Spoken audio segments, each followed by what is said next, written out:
Under the dazzling lights, I stood on the podium with my teammates, basking in our victory. Megan approached, cradling a bouquet of roses. She had promised that once I won, we'd go public with our relationship. This was the first time she'd brought me flowers, and she was genuinely smiling at me. My heart raced with joy, nerves, and anticipation. I thought that as soon as she handed me the flowers, I'd drop to one knee and surprise her with a proposal. Sure, we had a spat yesterday, but what couple doesn't argue? I felt the smooth surface of the ring in my pocket, a tangible reminder of my intentions. "Congratulations on winning the championship," Megan said, handing the flowers. My heart soared as I reached out to take them, but the bouquet brushed past my fingers and landed in Ewan's hands instead. My smile froze. I watched in disbelief as she beamed at Ewan, her eyes sparkling with warmth. It took me a moment to process what had just happened. Then, a bitter laugh escaped my lips. Of course, it was Ewan. How could I have been so naive? He was the one who always held a special place in her heart, far above me, the so-called real boyfriend. Our argument yesterday had been about him, after all, but I never imagined she'd publicly give him flowers today, right in front of everyone. Ewan was an esports star with hundreds of thousands of fans. I mused.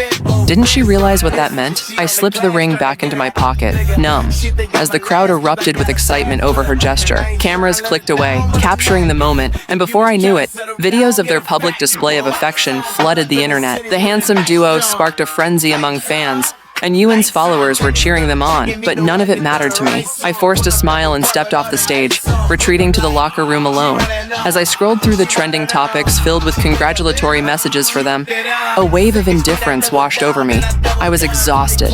I didn't want to play anymore. I sent Megan a message. "Let's break up. I won't hold you back any longer." The moment I hit send, my phone rang. It was Megan. I ignored the call, hit decline, and grabbed a cab back to my apartment, starting to pack my things. The place was a shared rental with Megan, and now that we were done, I didn't want to stay there any longer. I'd let her keep it. Halfway through packing, my phone buzzed with messages from her. "What do you mean, break up? I don't get what's going on. You're acting like a child, overthinking everything. Enough already. Everyone's waiting to celebrate, so get over here. Ewan and the others are expecting you." Every other message revolved around Ewan. Megan was giving roses to another guy, and then blamed me for being petty.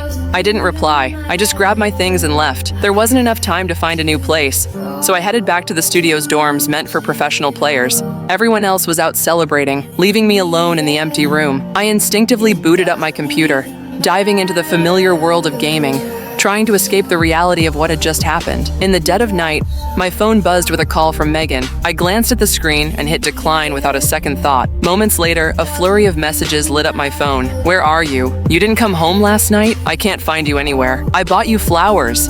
You said you wanted me to bring you flowers, remember? So those roses were never meant for me." I shut off my phone and let out a bitter laugh. This was classic Megan, ghosting me and then sweetening the deal with a little sugar.